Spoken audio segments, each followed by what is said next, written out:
Hello, everyone. So, we are here today to celebrate the partnership between Family Councils Ontario and Senior Living Cares Fund. My name is Taeyang Jung. I am the Bilingual Events Manager at FCO, and we are here with Rebecca. Before we start talking about Senior Living Cares Fund, Rebecca, please tell us about yourself and your background and what brings you here today. Thanks so much, Taeyang.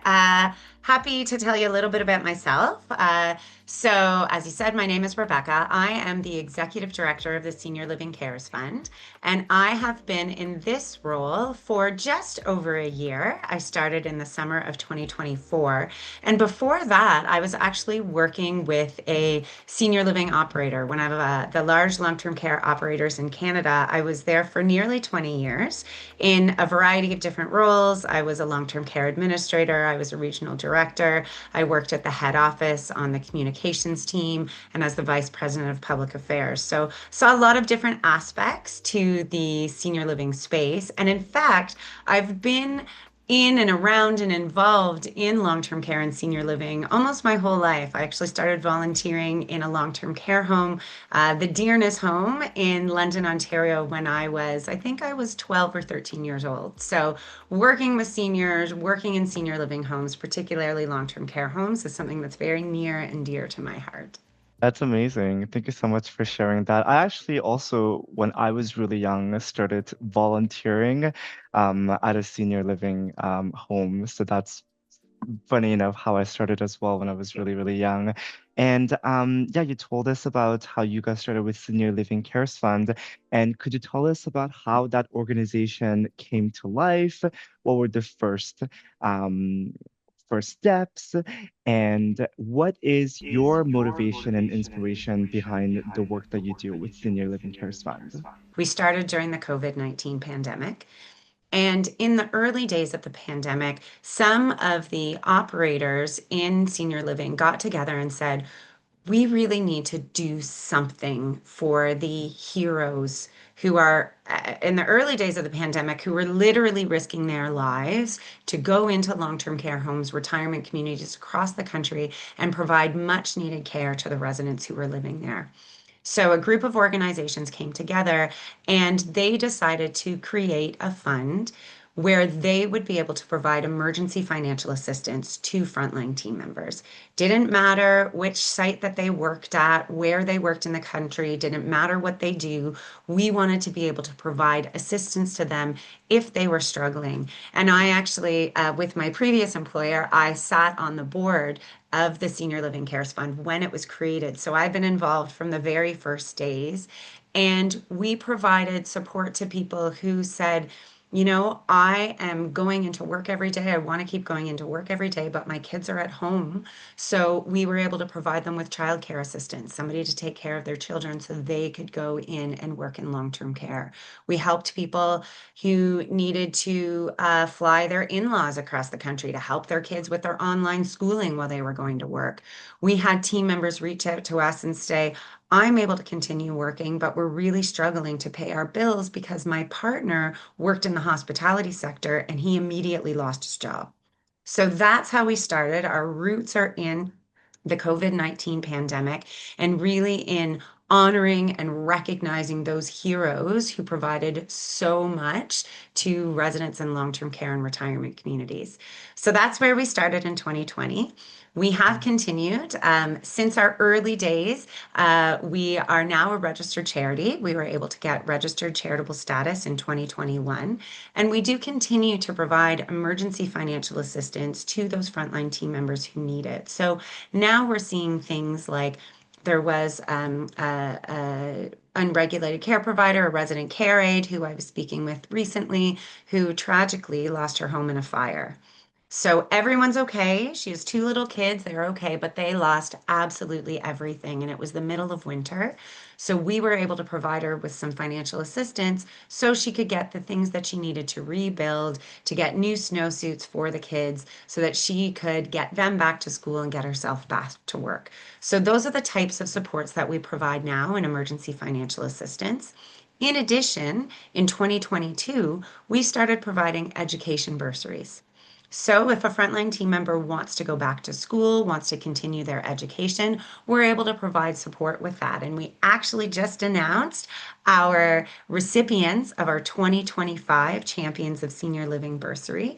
And we have given that bursary out to 20 people across the country who are studying everything from dietitian, from nutrition courses to PSWs who want to become registered nurses or registered practical nurses, to we've got people who are taking computer courses so that they can understand a little bit more about how to use computers to support residents. So we've got the whole gamut of people who are going back to school and continuing their education with our support.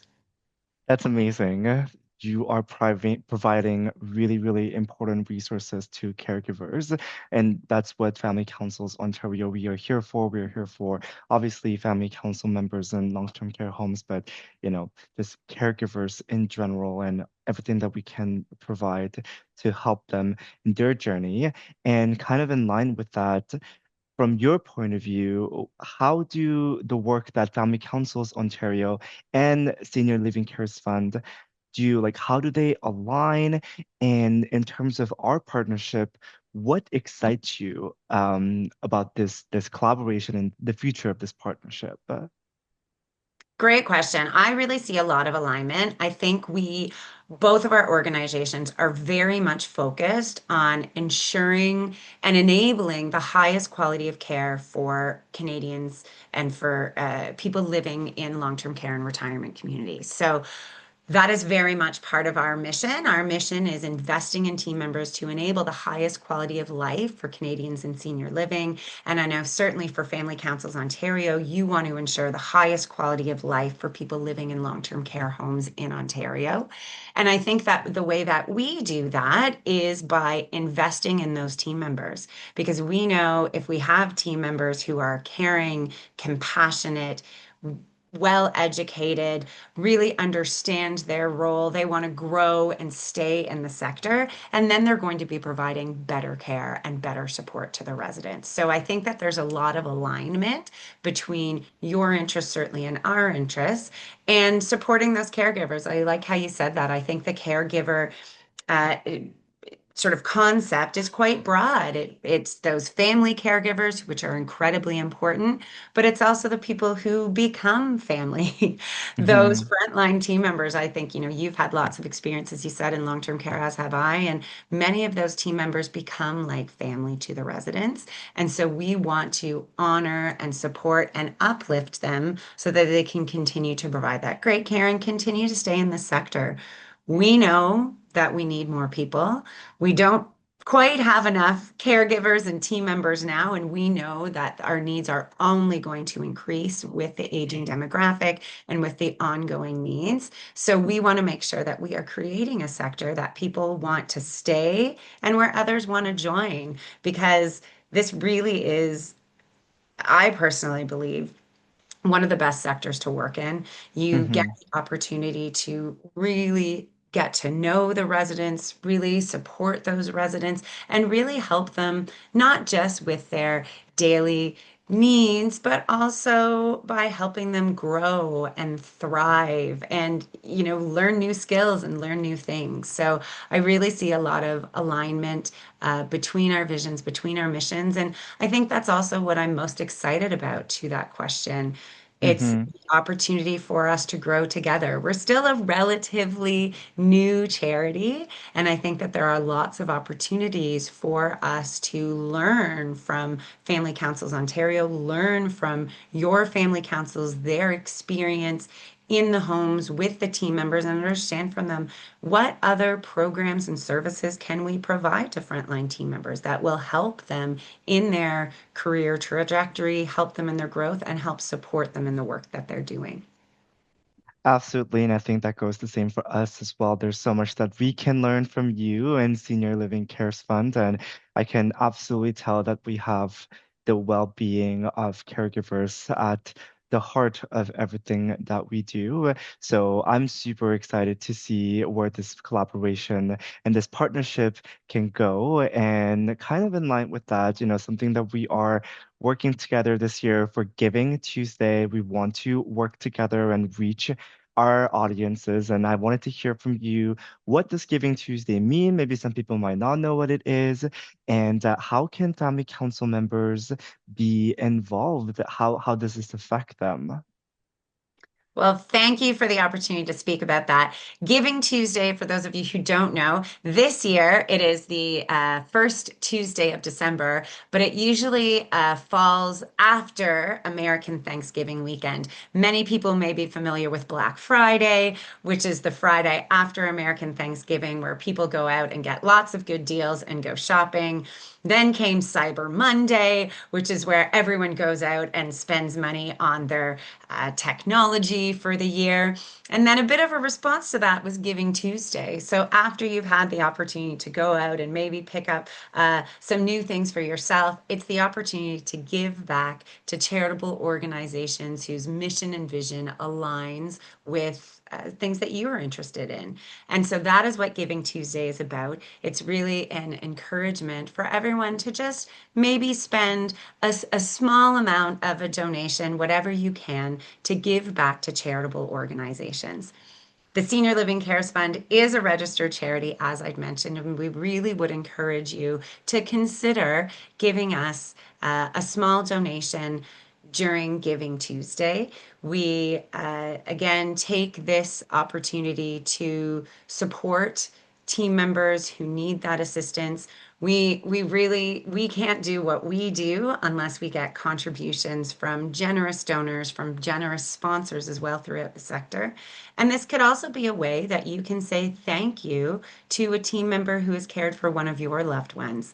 We do have the opportunity where you can give a gift in honor of someone. So if you do decide to donate to us, you can let us know that you're giving it in honor of Jenny, the PSW who works at XYZ long-term care home, and then we can get in touch with that home and tell them that a donation has been made to the Senior Living Cares Fund on behalf of Jenny. I think that's, a way to pay it forward and to thank that particular team member, but then also to support other team members throughout the sector who may need assistance. And as part of Giving Tuesday and the holiday season and the end of the year season, Family Councils Ontario is also accepting donations. So if you would like to contribute to our mission and our work, feel free to visit our website for all information. As we wrap this interview, for people who would like to know more about Senior Living Cares Fund, how can they get more information? Well, we are on all the social media, maybe not all the social media, but we're on Instagram, Facebook, and LinkedIn. You can find us at Senior Living Cares. You can also check out our website, which is also seniorlivingcares.ca. We've got information there about our programs, information there about the people that we've supported in the past. So we do encourage people to check it out. And also, I want family council members to be aware if you are aware or you hear about a frontline team member in the home where your loved one lives and you think that they could use some support from us, please feel free to refer them to us. We want to be there to support frontline team members. They're not always familiar with our services, so please feel free to share that information with them. Our next round of bursaries will be opening up in the spring of 2026, but we are always available to provide that emergency financial assistance if it's needed. Great. Thank you so much, Rebecca, for being here with us today and filming this video. We've learned so much and we are so excited for this partnership. And this is really only the first of many endeavors that we do together. So thank you so much and have a good rest of the day, everybody.